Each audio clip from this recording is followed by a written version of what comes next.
वो 15 नवंबर की तारीख, वो रात की बारिश, वो ठंडी रात अभी भी मेरे जहन में ताज़ी है।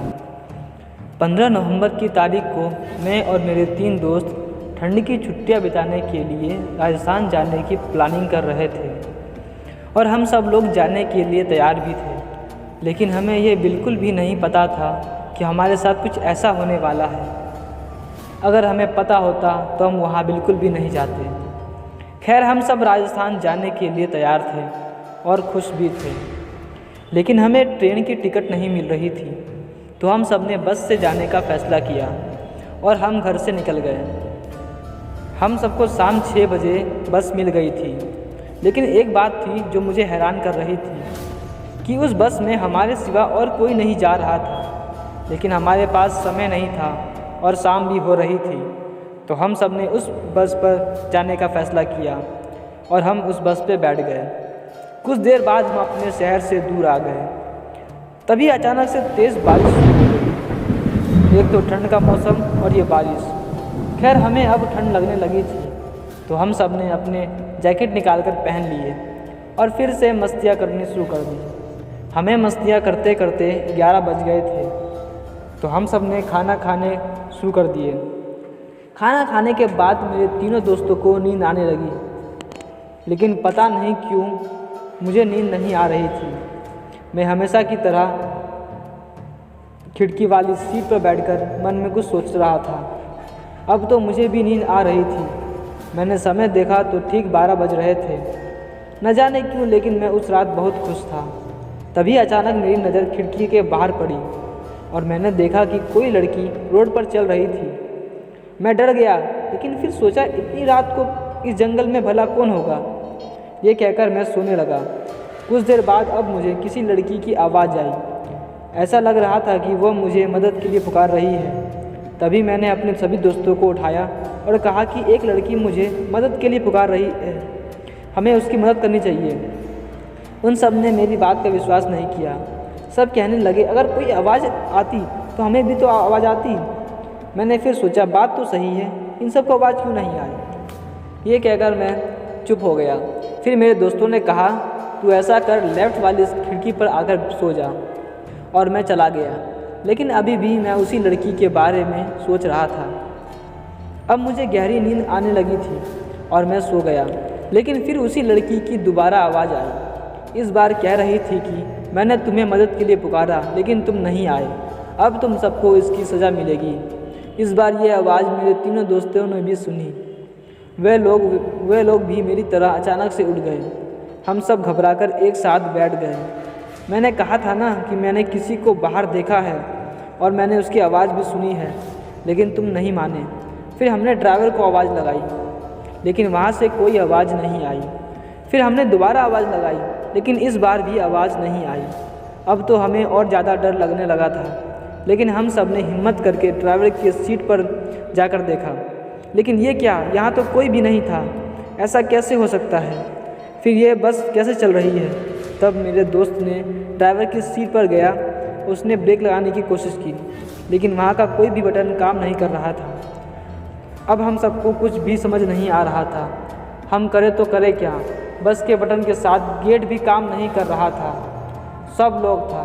हम सब चीखने चिल्लाने लगे, कोई है, हमारी मदद करो। लेकिन ये तो हमें भी पता था कि यहाँ हमारी मदद के लिए कोई नहीं आएगा, क्योंकि रात के 2 बज रहे थे। फिर भी हमारी कोशिश जारी थी। आखिर में हम सब थक गए और एक तरफ होकर बैठ गए। मेरी नज़र फिर से खिड़की पर पड़ी और उसी समय उस लड़की को मैंने दोबारा देखा। इस बार मैंने अपने सभी दोस्तों को भी दिखाया। वे सब भी हैरान थे, इतनी रात को कौन हो सकता है। पीछे से मेरे दोस्त ने कहा, यह भूत तो नहीं। हम सब तेज़ से चिल्लाए और जल्दी से खिड़की बंद की और बीच में आकर बैठ गए और ऊपर वाले का नाम लेने लगे। मेरे 2 दोस्त कुछ ज़्यादा ही डर गए थे, उनका पूरा शरीर काँप रहा था। फिर मेरा दोस्त पानी लेने के लिए अपने सामान के पास गया और मैं उन दोनों के साथ था। जैसे ही वह सामान के पास पहुंचा, वह तेज़ से चीखा। जब हमने देखा तो वह औरत बस के अंदर थी। मेरा दोस्त भागकर वापस आ गया। तभी पीछे से किसी की आवाज़ आई। क्या हुआ? जब हमने देखा तो यह ड्राइवर की आवाज़ थी। वह अपनी सीट पर बैठा था अब तो ड्राइवर को देखकर हमारे भी पसीने छूट रहे थे। ड्राइवर ने दोबारा कहा, क्या हुआ? लेकिन हम में से किसी की आवाज़ नहीं निकली। तभी ड्राइवर अचानक से हमारे पास आ गया। पता नहीं कैसे, लेकिन अब वह हमारे सामने था। जैसे ही हमने ड्राइवर को देखा तो वह लड़की दोबारा दिखी। हम सब तेज़ से चिल्लाए, लेकिन उसके बाद क्या हुआ हमें कुछ याद नहीं, क्योंकि पता नहीं कैसे हम सब बेहोश हो गए थे। जब हमने होश आया तो देखा कि हम तो राजस्थान पहुंच चुके हैं, लेकिन वो रात अभी भी हमें सता रही थी। खैर, हम सब ने वहाँ होटल में एक कमरा बुक किया और हम सब ने उस कमरे में जाकर आराम किया। हम सब राजस्थान 3 दिन के लिए आए थे, इसलिए हमसे जितना हुआ हमने उतनी जगह घूमना चाहा। तो हम सब ने सबसे पहले पिंक सिटी जाने का प्लान किया और हम सब 3 बजे पिंक सिटी पहुंच गए थे। हमने वहां पर कई बेहतरीन जगह और इमारतें देखी। इनमें से हमको एक बिल्डिंग बहुत अच्छी लगी, जो कि मॉल की बिल्डिंग थी। तो हम सब उसके अंदर गए और जैसे ही हम गेट के पास पहुँचे तो अचानक से एक लड़की हमारे सामने आ गई। वह अपने आंखें बड़े करके हमें देख रही थी और देखती ही जा रही थी, लेकिन हम उसको नज़रअंदाज करते हुए वहाँ से चले गए। जैसे ही हमने मॉल के अंदर एंटर किया तो देखा कि वहाँ पर लोगों की भीड़ है और वहाँ पर अच्छे से अच्छे कपड़े थे। हम सब अलग अलग होकर कपड़े देखने लगे।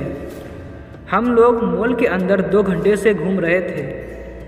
तभी हम 3 दोस्त इकट्ठा हुए, लेकिन हमारी एक दोस्त नहीं आई। तो हमने सोचा कि यहीं कहीं होगी, आ जाएगी, और हम सब एक जगह पर बैठ गए। लेकिन काफ़ी समय बाद भी वह नहीं आई। अब हमें घबराहट होने लगी थी, तो हम सब उसे ढूंढने लगे। मैं उसको ढूंढता ढूंढता एक बंद कमरे में आ गया। फिर मैंने जो देखा उसने मेरे रोंगटे खड़े कर दिए।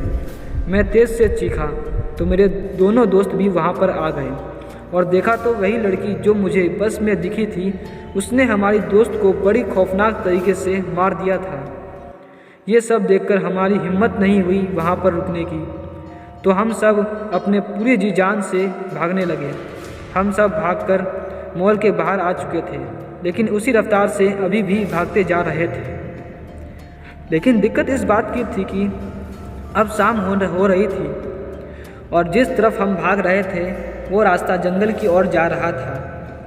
लेकिन हमने भागना जारी रखा।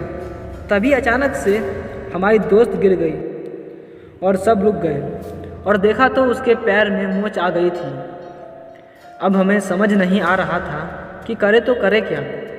अब हमारे पास रुकने के अलावा कोई ऑप्शन नहीं था, तो हम सब एक जगह पर बैठ गए।